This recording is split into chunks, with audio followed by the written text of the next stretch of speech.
दोस्तों, मैं आप लोगों का एक बार फिर से स्वागत करता हूं अपने चैनल लिस्टर रवि स्टोरी पर।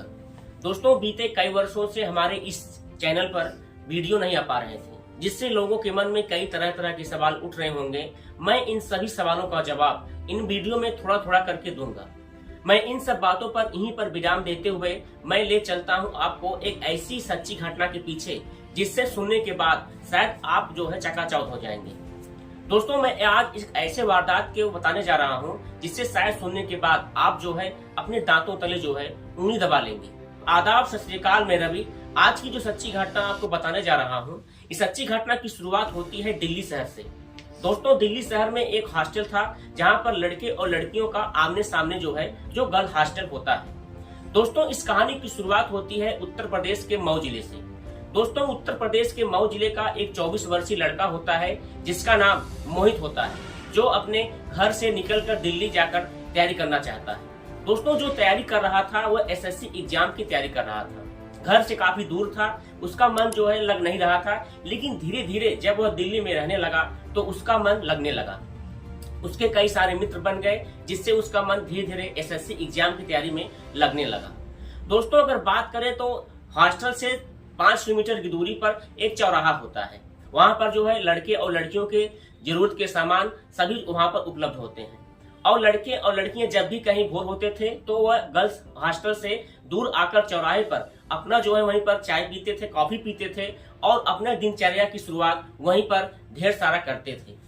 दोस्तों, हम बात करते हैं मोहित गर्ल्स हॉस्टल के सामने, जहां पर 5 किलोमीटर की दूरी पर वहां पर हॉस्टल वहां पर कॉफी शॉप होता है, वहां पर आता है।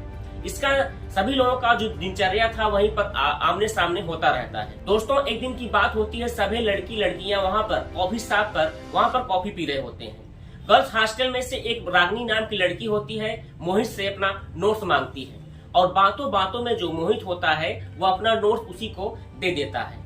अब नोट्स देने के साथ साथ उन दोनों में काफी अच्छी तरह से दोस्ती हो जाती है। दोस्ती हो जाने के साथ साथ वो दोनों कॉफी शॉप पर आए दिन हमेशा मिलते थे, हमेशा वहां पर बातचीत करते थे और एक दूसरे को भली बात जान पहचान चुके थे। बातों बातों में जो रागनी होती है वह मोहित से बताती है कि मैं गर्ल्स हॉस्टल में नहीं रहती हूँ, मैं यहाँ से 5 किलोमीटर की दूरी पर 1 BS फ्लैट में रहती हूँ, जो हमारे पापा का है।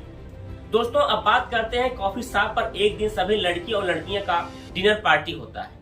डिनर पार्टी में सभी लड़के और लड़कियां वहां पर डिनर पार्टी करते हैं और अंदर सभी प्रकार की सामग्रियों को खाते पीते हैं और वहां पर बहुत सारा फंक्शन होता है। देखते देखते रात के 9:30 बज जाते हैं और मोहित होता है वहां पर वह पार्टी में अपने रागिनी के साथ वहां पर व्यस्त होता है। और गर्ल्स हॉस्टल का नियम होता है कि रात के 10 बजे के बाद वहां पर सिक्योरिटी तैनात हो जाती है और गर्ल्स हॉस्टल 10 बजे के बाद दिल्ली में बंद हो जाता है।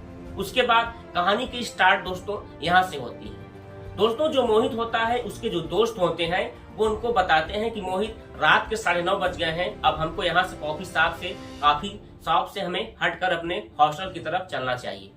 तो जो मोहित होता है वो कहता है अपने दोस्तों से कि आप चलो, मैं अभी रागिनी से बात करके अभी थोड़ी देर में वापस आ जाता हूँ। दोस्तों, देखते देखते रात के 11 बज जाते हैं और मोहित रागिनी का जो बातचीत होता है काफी खत्म नहीं होता है। अब जो गर्ल्स हॉस्टल था वहां पर सिक्योरिटी तैनात थी और गर्ल्स हॉस्टल था बहुत बंद हो चुका था। गर्ल्स हॉस्टल वह बंद हो चुका था, जिससे मोहित को जाने में असुविधा थी। इसके बाद रागिनी कहती है कि आप हमारे 1 BS फ्लैट में चलो, वहां पर हम लोग रात सोते हैं और सोने के बाद सुबह अपने गर्ल्स हॉस्टल पर आप चले आइएगा। रागिनी के साथ मोहित जाता है और जाने के बाद कमरे में प्रवेश करता है। कमरे में प्रवेश करने के बाद मोहित और रागिनी एक दूसरे को भली बात जान पहचान चुके थे होती है।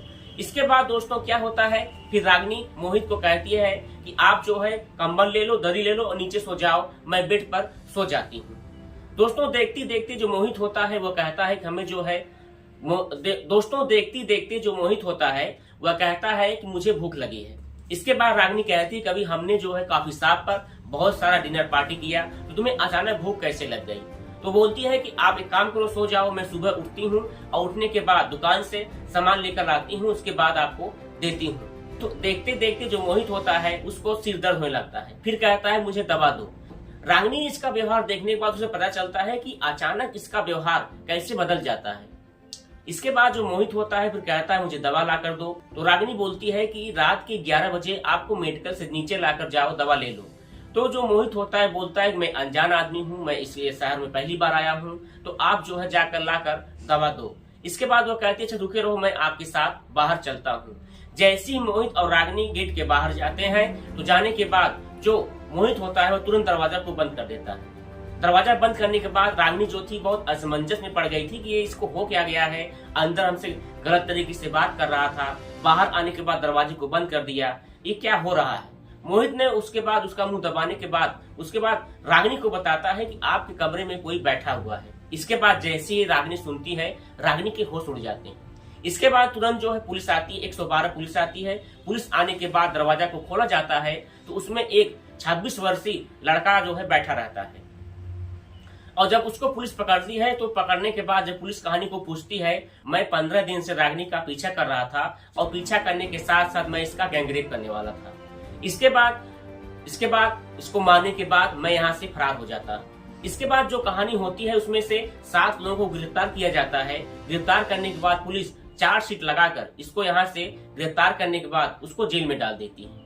जैसे इस कहानी को मोहित अपने दोस्तों को बताता है तो सुनने के बाद सभी के होश उड़ जाते हैं। दोस्तों इस कहानी को सुनने के बाद आपको कैसा लगा कमेंट सेक्शन में अपनी राय जरूर लिखें। मिलते हैं नेक्स्ट वीडियो में। जय हिंद, जय भारत।